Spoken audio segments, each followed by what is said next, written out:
E aí pessoal, tudo bem com vocês? Eu me chamo Marco Silveira, eu sou desenhista e professor de desenho.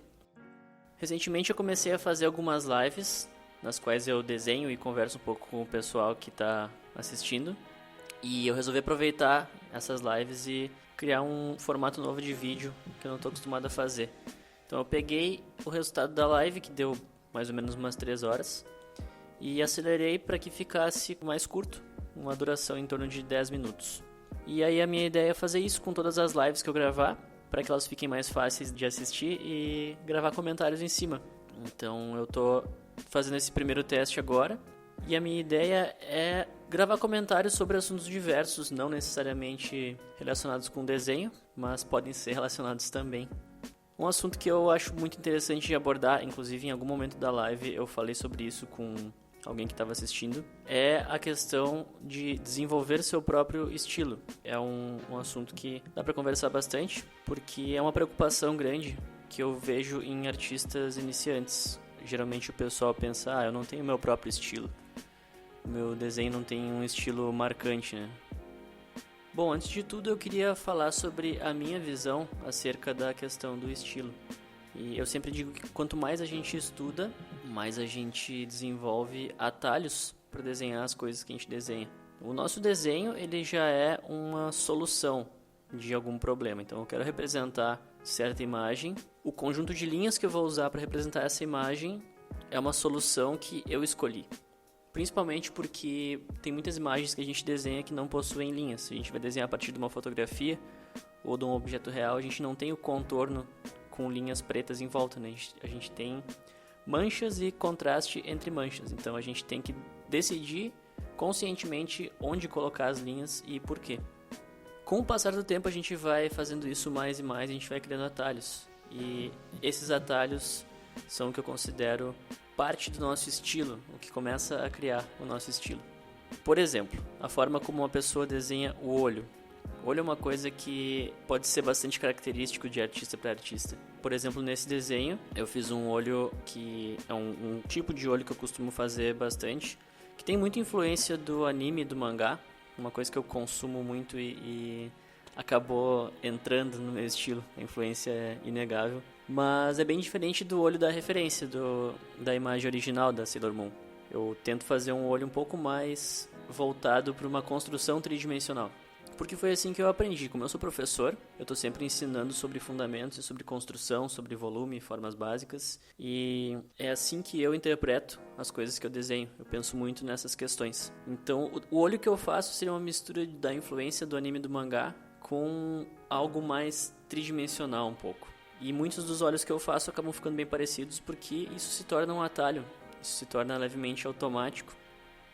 E isso seria parte do meu estilo. São soluções que eu decidi usar para representar um olho. O nosso estilo ele deriva de muitas coisas, né? Do nosso aprendizado, claro, e muito das nossas influências, as coisas que a gente consome, o nosso gosto pessoal, coisas que nos agradam esteticamente, acabam indo para o nosso estilo. Geralmente a gente vai fazer algo parecido com algo que a gente gosta, uma arte de algum outro artista que é interessante para nós, a gente acaba agregando isso no nosso estilo. E não tem nada de errado com isso, porque a gente vai sempre estar criando a nossa própria solução, nosso próprio conjunto de soluções. No início, isso não existe, porque um aluno que está estudando, começando a estudar, ele precisa ter um conhecimento mínimo de fundamentos para poder fazer escolhas conscientes, né?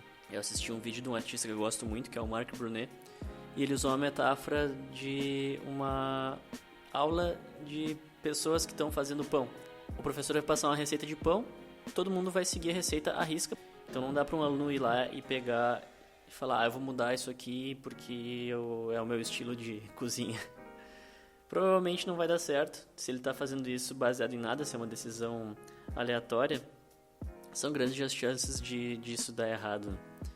Agora, quando tu já estudou, já fez muitos pães, tu tá craque em fazer pão, tu faz pão de olho fechado, aí tu pode pensar, e se eu colocar um pouco mais de farinha? Ou se eu adicionar esse ingrediente que não tem na receita original? Porque tu conhece essas coisas, tu sabe o efeito que cada ingrediente vai dar. E é mais ou menos isso com o desenho também.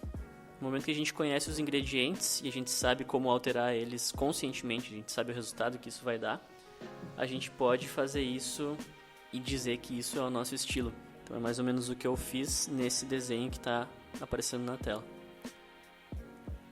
Outro comentário interessante a respeito de estilo, eu li em um livro do Richard Williams, um livro sobre animação. O nome dele é The Animator Survival Kit, é um livro muito famoso sobre animação. E o Richard Williams fala o seguinte: aprenda as regras e depois disso aprenda como quebrá-las. E é justamente sobre isso que a gente está falando aqui. A gente aprende os fundamentos, a gente aprende como funciona um desenho real, como que são as regras da realidade que compõem uma imagem que a gente percebe no mundo real. E quando a gente conhece essas regras e o efeito de cada uma, o efeito do uso de cada regra, a gente pode alterar elas deliberadamente e criar um resultado diferente da realidade. Então aprenda as regras e depois aprenda como quebrá-las. Aprenda como funciona uma imagem no mundo real e depois disso modifique ela para que fique do teu agrado. Geralmente o estilo de cada artista vem como uma consequência do aprendizado dele, do desenvolvimento. Conforme tu começa a desenhar mais e mais rosto, mais e mais olho, mais e mais nariz, tu mesmo vai criando automaticamente esses atalhos e tu cria o teu estilo sem mesmo ter pensado nisso. Tu cria isso inconscientemente. Outro pensamento interessante que eu li sobre essa questão de estilo foi algo que eu li no livro da Amanda Palmer. O nome do livro é A Arte de Pedir. E ela é uma artista também, e ela considera a arte um processo de coletar e conectar. A gente vai coletar o que nos interessa nas nossas referências, nos artistas que a gente admira, e a gente vai conectar esses ingredientes de uma forma própria nossa, na nossa arte. Dessa forma, criando um resultado único que só a gente pode criar. A gente pode até ter as mesmas referências que uma outra pessoa, mas a gente certamente vai conectar elas da nossa maneira própria. As nossas referências e as coisas que a gente acha interessante em arte naturalmente mudam com o passar do tempo, né? A gente amadurece e a gente vai se interessando por estilos diferentes e então o nosso próprio estilo muda com o passar do tempo. A gente vai agregando coisas novas. Às vezes tem coisas que a gente mantém para sempre como referência, né? Gostos pessoais, mas com o passar do aprendizado a gente acaba tentando se desafiar e focar em elementos particulares da arte que a gente não focava anteriormente. Isso vai influenciar no nosso estilo. O estilo de um artista, ele muda ao longo da vida do artista. Isso acontece porque a gente nunca deixa de aprender. Até o fim da nossa vida a gente vai estar para sempre aprendendo coisas novas. Quando a gente fala sobre criação, é importante notar que nada do que a gente cria é 100% original. Tudo que a gente cria é baseado em algo que já foi criado. Tem um documentário muito interessante sobre isso, que se chama Everything is a Remix, tudo é um remix, e mostra várias obras conhecidas da cultura pop, que a gente achava, muitos de nós achávamos que era original. O documentário nos mostra de onde veio essa obra, como que ela se inspirou numa outra obra que já existia antes. Então na arte nada se cria, tudo se transforma, tudo se copia, na verdade. O que a gente faz é copiar, modificar e combinar. Uma coisa é copiar da vida real ou de uma fotografia. Quando a gente vai desenhar alguma coisa a partir dessas referências, a gente precisa criar uma solução para fazer isso com linhas ou com manchas, ou dependendo de qual for o material que a gente estiver usando. Quando a gente copia um desenho de outro artista, a solução já está lá.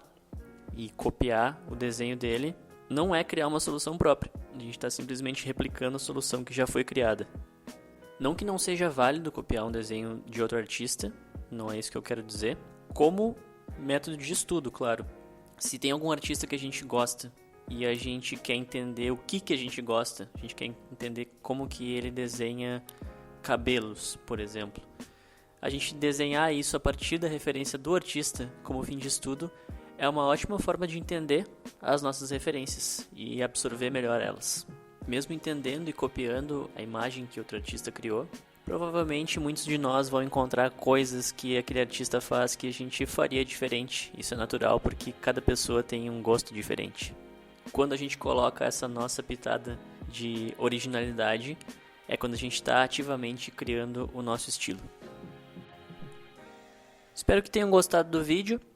Deixem nos comentários sugestões de temas sobre os quais vocês gostariam que eu falasse. Como eu falei antes, não precisam ser temas necessariamente relacionados a desenho e arte. Tem vários assuntos sobre os quais eu gosto de falar, e a tua sugestão pode ser justamente o que eu precisava para ter uma boa ideia de assunto. Eu vou ficando por aqui e até o próximo vídeo. Tchau!